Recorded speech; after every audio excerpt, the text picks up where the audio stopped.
안녕하십니까. 최불암입니다. 우리나라의 수출의 역사에서 전자공업은 누가 뭐래도 1등 공신이랄 수 있습니다. 이 전자공업 육성 문제는 국내에서 1960년대 중반부터 거론됐지만 실질적인 추진은 되지 않았죠. 그러다가 1966년경부터 미국에서 공부한 몇몇 과학자들이 건의하면서 본격적으로 논의된 겁니다. 바로 그 중심에 미국 스탠포드 대학 교수로 있던 김한희 박사가 있었습니다. 1968년 8월 1일 청와대 집무실로 들어가 봅니다. 이상으로 브리핑을 모두 마치겠습니다. 김 박사께서 오늘 아주 긴 시간 동안 전자공업에 대해서 좋은 말씀을 해주셨는데 우리도 이 기술 개발을 서둘러야겠구만. 응? 김 박사, 이 좋은 방법이 없겠소? 카카, 전자공업은 제품 사이클이 매우 짧습니다. 하나를 만들어 팔기 시작하면 또 다른 상품을 개발해야 하는 시기입니다. 국내에서 진득하게 독자 기술을 개발해서는 이미 늦어버립니다. 그러면은 미국이나 일본 이 구라파 쪽에다가 굽신거리면서 이 기술을 빌려와야 한단 말이오? 적어도 당분간은 그렇게 해야 합니다. 당분간? 언제까지? 경험과 돈이 쌓일 때까지입니다. 우리가 독자적으로 기술을 개발하려면은 어떡하든 우선은 선진 기술을 도입해서 수출 제품부터 만들어야겠구만. 맞습니다, 카카. 그래서 전자공업진흥원 설립이 반드시 필요합니다. 거국적인 지원으로 단기간에 전자공업을 육성하는 길은 그것뿐입니다. 그렇다면 전자공업진흥원이라는 걸 누가 추진하면 좋겠소? 순간 그 자리에 배석한 상공부 장관 김정영과 오원철의 눈과 귀가 김한희 박사의 입으로 집중됐다. 그럴 수밖에 없는 이유를 오원철 씨의 기록에서 가늠할 수 있다. 한국전자산업진흥원의 권한과 기구는 강대한 것이었으며 예산도 막대하게 소요되는 안이었다. 즉, 진흥원에서는 전자공업개발 5개년 계획 수립, 미국의 시범공장 설립, 품질관리 방안과 검사 방법, 그리고 시험 설비 마련, 기술자 훈련과 외국 기술 도입 문제 관리, 외국 시장 조사, TV 브라운관 공장 소유, 교육 TV 운영 등을 도맡겠다는 것이었다. 전자공업 육성 부문에서 상공부는 손을 떼라는 것이었다. 누가 진흥원을 책임져야 하나? 그때 끼어든 사람은 김정염 상공부 장관이었다. 카카, 이 방대한 안을 만든 분은 김환희 박사입니다. 김 박사가 아니고는 이 일을 추진할 사람이 없습니다.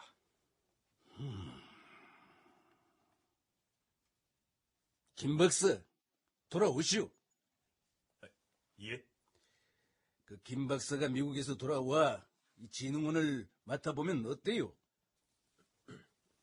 카카, 전 과기처를 승격시켜서 상공부의 업무를 일부 떼어다가 전자공업진흥원을 만들 수 있겠다는 생각은 해봤지만 뭐가 문제요? 그렇게 하면 되지. 그러나 구체적인 진행은 정부에서 잘 하리라고만. 그리고 카카, 저는 대학에서 박사 과정에 있는 학생을 여러 명 지도하고 있는 중입니다. 또 그들과 함께 미국 정부로부터 지원을 받는 대규모 프로젝트를 진행하고 있습니다. 제가 한국으로 올 경우 여러 명의 젊은 학자들과 연구 프로젝트들이 큰 타격을 입습니다. 곤란할 것 같습니다. 그럼 김 장관 생각은 어때? 카카, 전자공업 육성은 시급한 과제입니다. 수출 전략 사업으로 육성해야 합니다. 시간을 끌 수는 없습니다. 다만 김 박사가 내놓은 안을 완성하려면 몇 년이 걸릴지도 모릅니다. 그래서 우선 업무부터 출발을 시켜놓고 진흥원 설치 문제를 검토하는 것이 좋을 것 같습니다. 그러면 이 기구를 따로 만들 것 없이 그 지금 있는 것을 활용하지. 그 어차피 김 박사 외에는 대안은 없으니까. 예, 카카. 정밀기기센터를 중심으로 진행을 하겠습니다. 자, 만 4시간 동안이나 찜통 속에서 브리핑 하느라고 고생했는데, 자, 식사나 합시다. 이렇게 해서 김한희 박사의 계획안과 상공부의 입장 사이에서 다소 삐걱거리던 전자공업진흥원 문제는 정밀기기센터에서 맞는 것으로 정리됐다.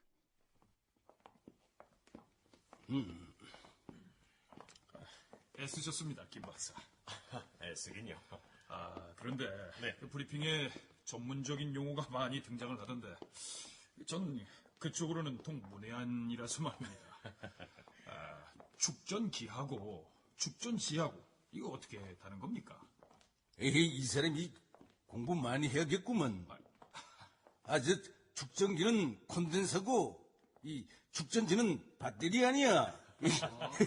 카카 말씀이 맞습니다.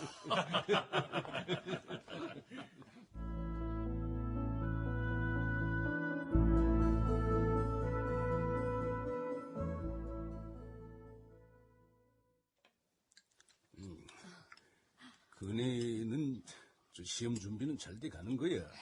잘 안 돼요, 아버지. 원래 공부는 잘 안 되는 맛에 하는 거야. 그건 무슨 말씀이세요? 공부가 잘 돼야 신이 나서 더 잘하게 되죠. 그 임자 공부 안 해봤어? 그 공부가 술술 잘 되면 누가 기를 쓰고 공부를 해. 이게 참. 근데 그네는 그 무슨 과를 간댔지? 가정할까요, 아버지? 그 전자공학과 어때? 전자공학과요? 여보, 여자애가 무슨 전자공학과에를 가요? 맞아요, 아버지. 여자답지 않게. 따로 여자다운 공부가 어디 있어? 필요한 걸 하면 되지. 그럼 이과대학은 여자다운 공부야, 남자다운 공부야? 그건 그래서 앞으로 우리나라가 국제시장의 변화를 읽지 못하면은 절대 재건할 수가 없어. 앞으로는 이 전자공업의 시대가 올 거야. 미리 준비하면은 다 쓸모가 있어. 근데 여보, 내내 가만 계시다가 그런 생각은 언제부터 하신 거예요? 근데 오늘 이 김환희 박사가 한 브리핑을 들었는데 생각할 것들이 많았어. 이 전자공업에 관한 한 김 박사가 내 선생이야.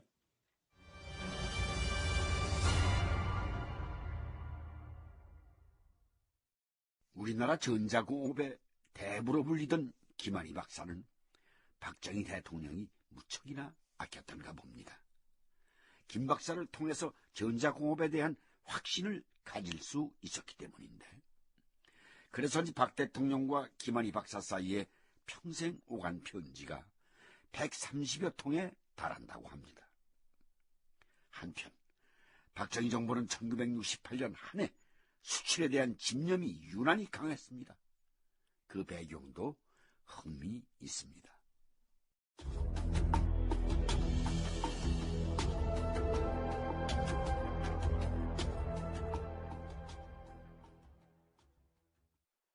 (1968년에) 정부가 규정한 일반 대부금 이자는 25%였지만 수출 특혜 대부금의 이자는 불과 6%였다. 또 수출품을 생산하는 수입 원자재의 수입세 전부와 수출 소득에 대해서는 80%를 면제해 주었다. 수입 허가를 얻기만 하면 앉은 자리에서 대여섯 배의 이익을 얻을 수도 있었다. 그렇게 제2차 경제개발 5개년 계획 실시 2차년도였던 1968년.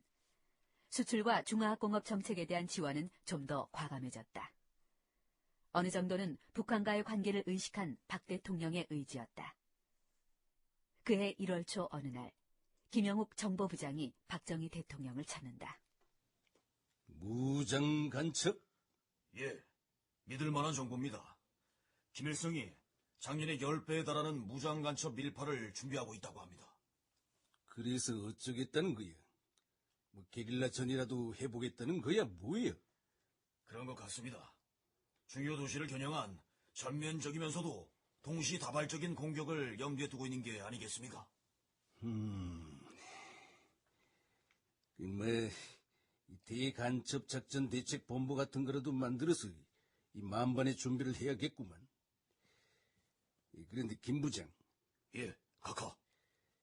대간첩 작전 시에 이 중앙정보부가 이 지나치게 개입하지 않도록 해. 예? 서해 바다에 간첩선이 나타나면 정보부가 해군을 지휘해서 이 해군 사령관 노릇을 하거나, 이 육지에서 공비가 나왔을 때는 해당 지역 중정지부장이 군사령관 머리 꼭대기에 앉아 병력을 여기 배치하라 저기 배치하라는 식의 이 월권 행사를 하는 모양인데, 이 중앙정보부는 그런 데 나가는 게 아니야. 예. 그리고 그해 1월 21일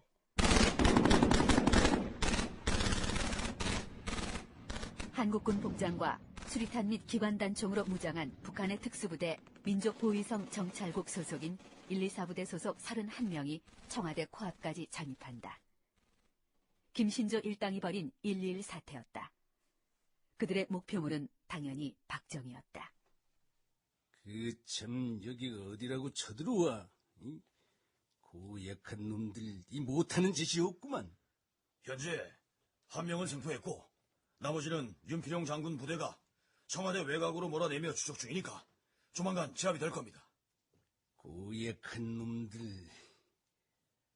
그런데 이런 내용들을 서울 시민들도 알고 있는 거야? 아침에 라디오를 켜도 방송에 그런 얘기는 안 나오던데. 보도를 유보시키고 있습니다. 아니 그런 내용까지 통제를 하면 어떻게 하나?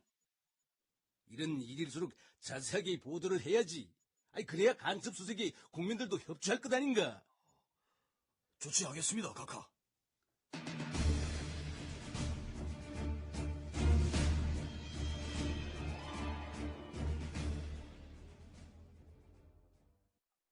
어제 서울에 침투한 무장 간첩단은 북괴의 침투 전략이 이제까지의 정보 수집과 지하 조직 구축 등 소극적이었던 데서 적극적인 게릴라 작전 등 무력으로 전환했음을 나타낸 것으로 해석되고 있습니다. 북괴의 정규군 장교들로만 구성된 이 간첩단은 그런 의미에서 간첩이라기보다는 무장특공대로 보는 것이 옳다는 게 군 관계자의 말입니다. 그런데 1.21 사태가 벌어진 그 다음 날 박정희의 하루 일정을 담은 면담 일지를 살펴보면 그가 경제에 얼마나 많은 신경을 썼는지 여실히 드러난다. 카카, 회의 자체를 연기하시거나 참석을 하시지 않는 편이. 김영욱 부장. 예, 카카. 전직 났다고 이 밥 안 먹고 물 안 마시나? 그래도 이 사태가 사태인지라. 그거는 국방장관하고 합참의장한테 충분히 얘기를 해뒀으니까 알아서 할 거야. 수출 진흥을 서둘러야 하는 것도 이 중대 사태야, 이 사람아. 그렇게 전국이 불안한 가운데서도 수출 문제는 안보 못지않은 중요한 것이었다. 그에는 남북 간의 긴장이 극에 달했다. 김신조 일당의 침투 작전 이틀 후에는 미 해군 정보 수집함 푸에블로호 납치 사건이 일어난다. 또 연말에는 울진 삼척에 무장 공비까지 출현한다. 그의 수출의 날 기념식은 공비들이 동해안 지역을 휘젓고 다니는 와중에 있었다. 박 대통령은 이날 기념식에서 북한에 대해 자신감 있게 예언적인 연설을 한다. 김일성이가 가지고 있는 정도의 무력을 가지고 대한민국을 전복하고 그들이 노리는 적과 통일을 하기에는 벌써 시기가 지났습니다. 김일성에게 그런 좋은 기회는 벌써 지나갔다고 나는 생각을 합니다. 왜냐하면 그동안 대한민국의 국력이 김일성이가 가지고 있는 힘으로는 뒤집어 엎기에는 너무나 커져버렸고 대한민국의 국군이 너무나 강대해졌고 우리 대한민국 국민들의 정신 무장이 너무나 단단해졌기 때문입니다.